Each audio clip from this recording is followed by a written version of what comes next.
শুভ সকাল বন্ধুরা, সকলে কেমন আছেন? আশা করব অনেক ভালো আছেন। আমি সুকৃতি গ্রামের রূপকথা চ্যানেলে সকলকে জানাই অনেক অনেক ভালোবাসা, অভিনন্দন এবং শুভেচ্ছা।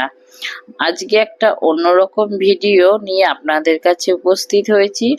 ভালো লাগলে অবশ্যই চ্যানেলটা সাবস্ক্রাইব করে দিয়ে পাশে থাকবেন বন্ধুরা।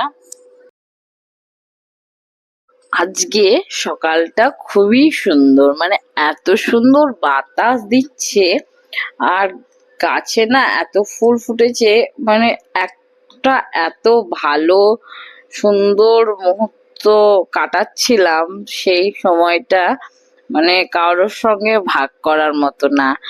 এত ভালোবাসা যে এদের কাছ থেকে আমি পাই কি বলবো বন্ধুরা।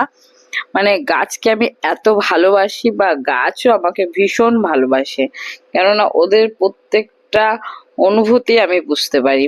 আজকের আকাশটা ভীষণই মেঘলা, মানে রৌদ্র ওঠেনি বললেই চলে, আর ভীষণ হাওয়া দিচ্ছে। আমার তো খুবই আনন্দ হচ্ছিল।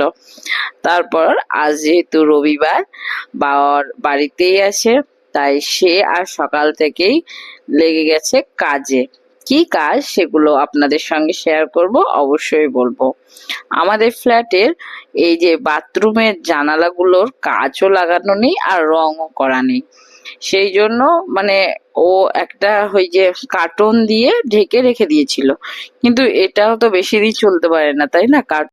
ওই জন্য মানে মরিচাও পড়ে গেছিল। এবার ও রং নিয়ে এসেছে, এবার রং করবে।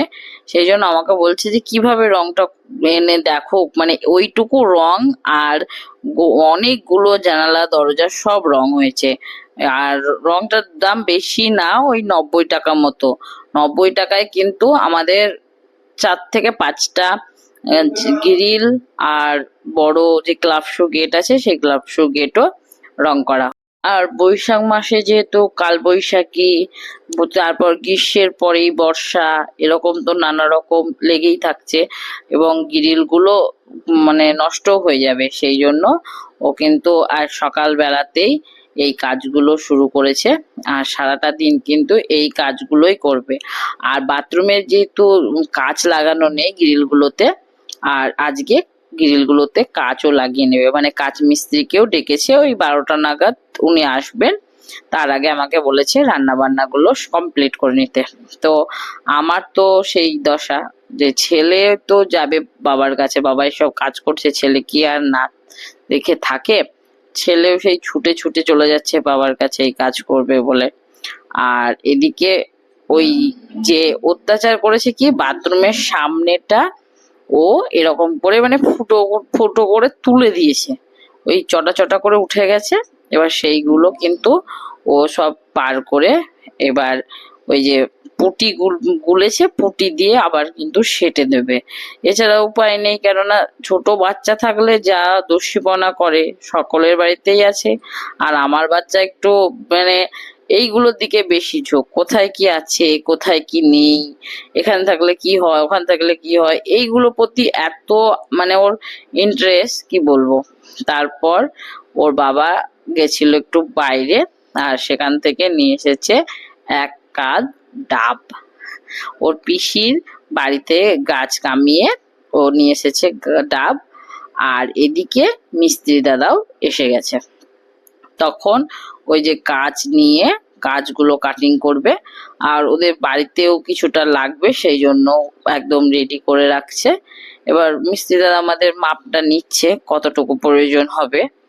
আর এদিকে আমি বসিয়ে দিয়েছি আজকে মাটন। মাটন করেছি আর ভাত বেশি করিনি, এখন তো গ্যাস পাওয়া যাচ্ছে না, খুব সাবধানে কিন্তু আমাকে রান্না করতে হচ্ছে। এক তরকারি ভাত করছি যাতে গ্যাসটা অবশিষ্ট বেঁচে থাকে, কেননা আমার একটাই সিলিন্ডার আর সেটা রানিং আছে। আর ইন্ডাকশনে আমি ভাত করছি আর গ্যাসে একটা করে সবজি হোক, মাছ মাংস ডিম হোক, এটা করছি, কেননা কবে গ্যাস পাওয়া যাবে কোনো ঠিক ঠিকানা নেই। সেই জন্য একটু ভয়ে ভয়েও আছি রান্না বান্না নিয়ে। আর এদিকে বললাম যে মিস্ত্রি দাদা কাজ করছে, ওনাদেরকে এবার চাটা করে দেবো। তার আগে এই যে দেখো ডাবটাকে সরাতে হবে, নাহলে আমার ছেলে তো ডাবের পিছনেই পড়ে গেছে। এবার এটাকে সরিয়ে পাশে রেখে দিলাম। আর ও যেহেতু এটা দেখেছে আর সেটাই ও খাবে, সেই জন্য ও বাবার কাছে বায়না ধরেছে যে আমাকে মানে জুস দাও, এটা হচ্ছে জুস। এবার ওকে জুস দিতেই হবে, না দিলে ও শুনবে না। তাই ওর বাবা আবার নারকেলটাকে ছাড়াতে বসলো। আর দেখো নারকেলের ভিতরটা এত সুন্দর না, কি বলবো, দেখেই লোভ লাগছিল।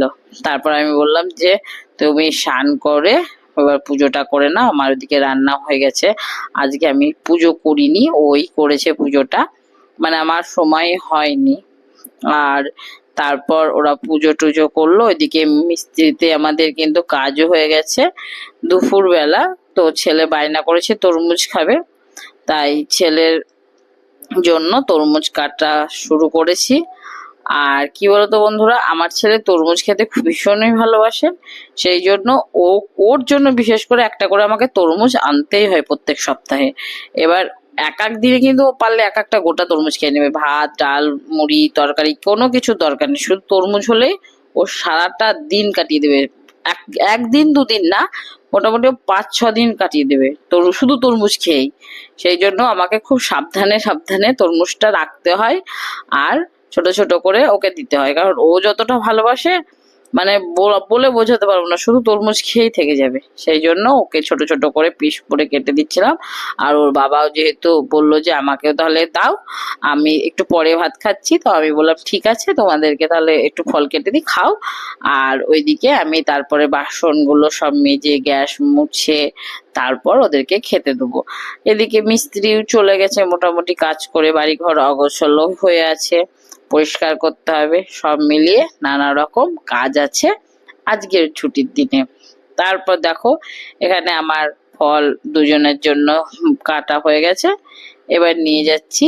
ও তো ভীষণ খুশি পেয়ে গেছে, এবার ও বাবাকে দিতে গেছে যে এটা পাপা খাবে। ওর পাপা পুজো করে কম্পিউটারে বসেছে, আর আমি এদিকে আমার রান্না শেষ পর্ব চলছিল। ছেলের জন্য একটু ম্যাগি বানিয়ে রেখেছিলাম। আর দেখো বন্ধুরা আজকে ওই বিকেলের দিকে এই যে এই হনুমানটা আমাদের জানালা ধরে বসে আছে, আর আমার ছেলের খেলনা নিয়ে খেলছিল।